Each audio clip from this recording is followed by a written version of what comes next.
First big movie I did was True Lies, obviously, and with Arnold. And I love that movie saved my career. You guys, I wouldn't be here tonight if it wasn't for that movie because it came after that. I had this very public divorce. And it came right after that, and it saved me. And I stayed friends with Arnold and Jim Cameron, the director, and Jamie Lee Curtis. We all stayed buddies. And I thought, oh my gosh, every time you do a movie in Hollywood, you make new friends. That is awesome. And my next movie is a movie called 9 Months, where I played Hugh Grant's best friend. And we worked together for 7 months. And at the end of the movie, I said to Hugh, what are we doing next week? And he's like, what do you mean next week? I go, well, you know, we're friends. He goes, no, we're show business friends. I'll see you in like a year or two, and we'll hug each other, and then we're vagabonds. So it's sad, because, you know, we're real friends. But that's okay, that's okay. If you got 4 friends in this life, any man will tell you, they'll bail you out of jail naked, no questions asked, you're doing right. I don't need that many friends. But the Hugh Grant thing really threw me off, because we sure acted like real friends when we were together. We were working, we were always high-fiving and bad-mouthing the other guys, and, you know, we acted like friends. One time, Madonna had a concert, and we were shooting up in San Francisco, and she invited us, you know, because Hugh. And we went, and then afterwards, she asked us if we wanted to come to her suite. And we went up there, and then she said, would you guys excuse me while I freshen up, and went into the bedroom part. And so Hugh Grant and I were out there, and we're like, what do you do when you're, you know, in Madonna's suite? You start going through her shit to see what the f*** is in it, you know? Like, seriously, what the f*** is Madonna bringing with her on that trip? And it's funny, because we're friends, right? And then I see a cake there in the room, and some champagne. And so I cut a piece of the cake, and Hugh chugs the champagne, and then we start going through her shit again, and all of a sudden behind me I hear, what are you assholes doing? She's like, oh my God, you're eating my brother's birthday cake? Get the f*** out of here, you guys are idiots. So we left, we get out in the hall, we're like, high five, fucking Madonna hates us. Madonna kicked us out, dude. How awesome is that? What a story. A week later, I swear to God this is true, I'm at a friend's dinner party in Los Angeles, 12 people. There's 2 seats across from me, empty. My friend tells me, hey, I just produced a movie called Lock, Stock, and 2 Smoking Barrels. This young British director directed it. He's a great guy. He's coming to dinner with his girlfriend. His name is Guy Ritchie. And I was like, oh, that's awesome, because I love that movie. So I see Guy come around the corner, and his girlfriend comes with him, and it's fucking Madonna. And so I put my head down. I'm like, oh my God, this is so uncomfortable. So people are talking. I slowly put my head up and I slowly start engaging in conversation. And then I make direct eye contact with her. She has no idea who Tom Arnold is. She doesn't. So it was all cool, you know? And then at the end of the dinner, the hostess says, does anyone need anything? And Madonna goes, Arnold needs some birthday cake.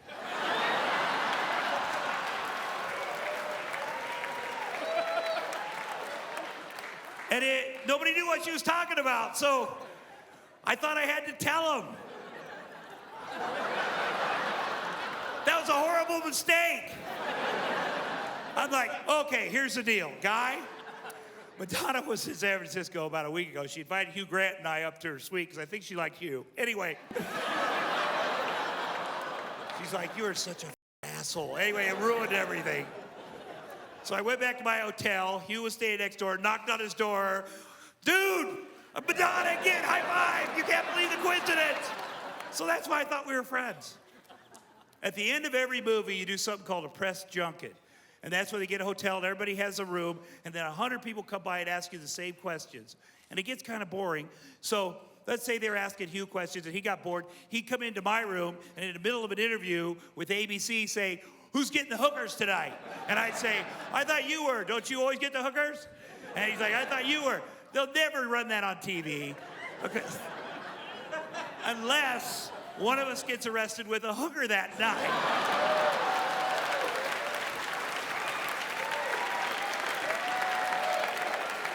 What are the odds of that happening?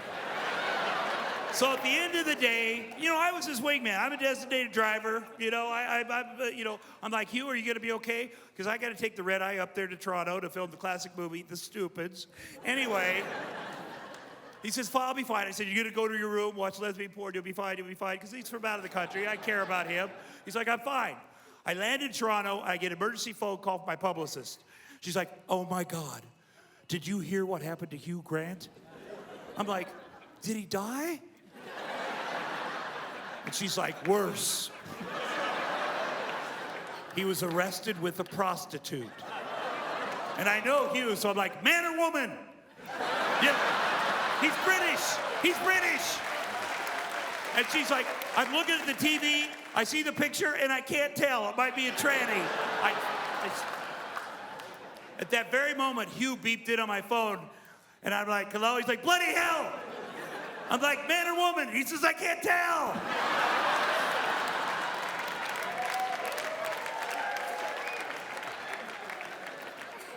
Now I'm gonna tell one on myself that's really, since I thought we were friends. By the way, I drove him to the airport once.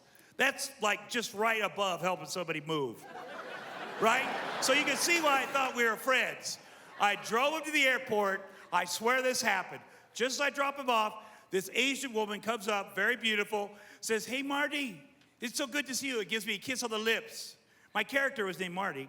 And then she throws her stuff in my car and gets in the passenger seat. And I'm like, fucking you, what did he set up for me? I was single. What did he set up for me? Anyway, we start driving, and she gets super, super friendly. I really love you, Marty. And then super duper friendly and starts saying, it's amazing. I'm like, you, what are you doing to me, you bastard? Stop it. And just then her phone rang, and I heard her go, Marty? What? And I looked down, and she's got all this correspondence between the Philippines and the United States with her soon-to-be husband. And apparently all fat white guys look the same in the Philippines. This is true. And I get on the phone, I'm like, Marty, hello, I found your girlfriend. I found your girlfriend at the airport, and she was lost, and I was giving her a ride. And he's like, hey, mother, you better get down there. I'm gonna kill you. I'm like, what's your name? I'm like, Hugh Grant.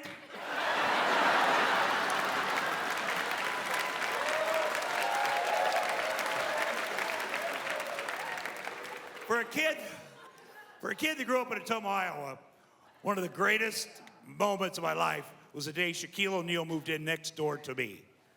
For 8 years, he lived next door to me. How are you with Shaq now? It's okay? It was such an awesome moment for me being a sports fan. I was like, oh my God, I gotta become friends with him immediately. His son came over and started talking to me. And his son, as I realized as we're talking, had some educational problems. You know what I mean? And I, with the Asperger's and other stuff, I had trouble in school too. So I realized that, the kid was, struggling a little bit. And I said, son, we're putting together a team of basketball players for the Special Olympics, and we're gonna travel to the Pacific Rim. And I know your daddy has worked with us before, and I'd like for you to be on the team. And so he went home, and then Shaq came over. It's like, what'd you say to my boy? And you don't want to say, your son's got educational disabilities. You don't ever want to say that to a dad. And so I said, well, I just was thinking your son reminded me a lot of myself as a kid. And, I had some struggles. He's like, he's 4. Oh. Okay. Yeah, okay. No wonder he acted weird when I asked him if he's getting a pussy at school. He did act. I was doing the Best Damn Sports Show. Remember that show? I had a show, a sports show, which is awesome. And we lived on a cul-de-sac, and one night I came home, and it was dark, and at the last second I saw a blue light in the sky, and I realized, oh, that's fucking Shaq on a cell phone. I swerved. I hit him in the ass. And he was laughing. He's a great guy. He was laughing about it, but my heart was pounding because to be the guy that killed Shaq, it'd be really hard to do a sports show after that. You know what I'm saying?